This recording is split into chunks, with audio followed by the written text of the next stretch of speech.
I'm Tracy Baxter with today's Record Newswatch.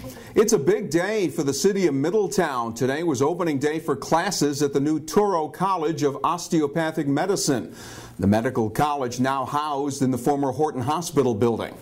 There are 135 first-year medical students enrolled. That number is expected to grow to more than 500 in the next 4 years. For local members of the first-year class, the new Touro College represents an opportunity to pursue a career in medicine close to home and ultimately find employment here in the Hudson Valley. I was really excited. I've lived in Highland Mills all my life, so I've known about Horton being turned into a medical school for a while. I just graduated college in May, so I was really excited to apply and work in the area. I volunteered at Orange Regional last summer, so I've been in the hospital. That looked beautiful, so I knew that the school was going to be just as good and ready for students and ready for all of us to get the best education possible. It's really nice and beneficial to be able to help the people in this community with the socioeconomic and demographic conditions that we have here. Financially, we're not as stable of an area, so it's really nice to bring an institution like this to an area where we can reach out and be able to help, especially in Ellenville. There was an article in the Times-Record the other day about how socioeconomically deprived they are as a region, so to be able to go back there and be able to practice medicine and be able to help the community is something that's really great, and I look forward to being able to do that one day once I'm done here with my 4 years. The 4th and 5th floors of the former hospital have been converted to dormitory rooms. About 85 of the students are housed there. Officials with the Harlem-based Touro College undertook a $25 million renovation to convert the former Horton Hospital building into a high-tech, state-of-the-art branch campus medical facility. There were dueling demonstrations in Kingston Tuesday as pro-Palestinian and pro-Israeli protesters clashed briefly outside the Broadway office of Congressman Chris Gibson. Kingston police quickly broke up the scuffle and separated the demonstrators. With signs reading "End the Siege on Gaza" and "Free Gaza," the pro-Palestinian groups urged Gibson to help end what they called our government's unconditional support of Israel. Pro-Israel supporters, including members of the Ulster County Jewish Federation, say Israel has the right to defend itself in the face of continuing rocket attacks. From his office in Washington, Gibson issued a statement saying he supports Israel's right to defend itself and called on both sides to find a peaceful solution to the ongoing fighting in Gaza. Police in Ellenville are looking for the man who they've identified as the operator of a meth lab that they uncovered this week in the village. Armed with a search warrant, police raided a single-family residence at 9 Rear Chapel Street. Inside, they reportedly discovered a methamphetamine laboratory where the drug was being manufactured and then distributed.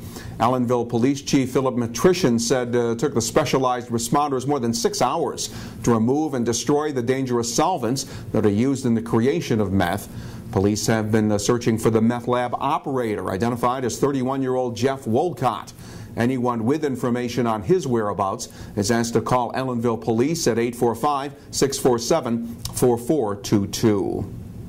Orange County legislators will be back at it next week, attempting to reach agreement on an early retirement plan that could reduce the number of county employees who will have to be laid off. Members of 2 legislative committees will resume discussions August 6th, one day before the full legislature is set to meet and possibly vote on a proposed retirement incentive package. Orange County Executive Steve Newhouse says the county needs to lay off 50 employees soon and offer early retirement incentives to others as a way to begin to deal with a projected $60 million county budget deficit next year.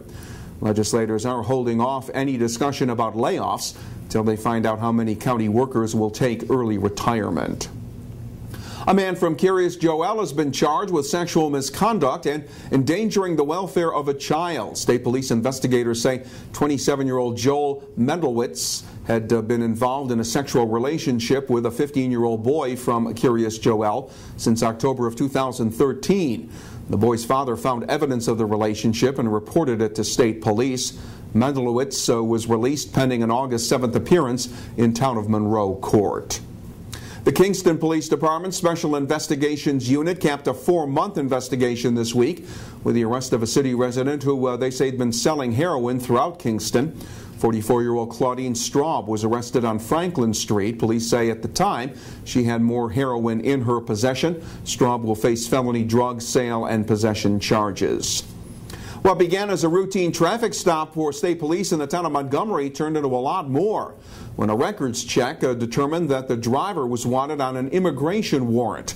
As a result, 46-year-old Stella Sanders of Monticello was turned over to immigration agents to begin the process of deporting her to Nigeria.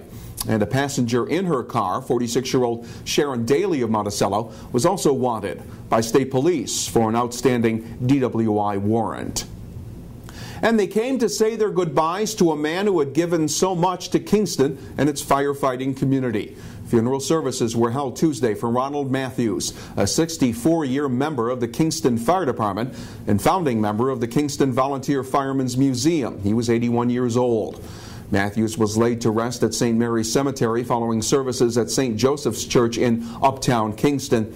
Matthews was also a founding member and caretaker of the Fireman's Park in Kingston, where he could often be seen cleaning and planting flowers. The recent nice weather will give way to some predicted wet weather tomorrow. Thursday will be mostly cloudy with showers likely. Temperatures will reach the upper 70s to around 80 degrees. A bit warmer on Friday, up around 85 under a partly sunny sky, and again, the chance of a passing shower. We'll get the news and information to help start your day every day in the Times-Herald Record. And keep clicking here at Record Online for news when it breaks. For Record Newswatch, I'm Tracy Baxter.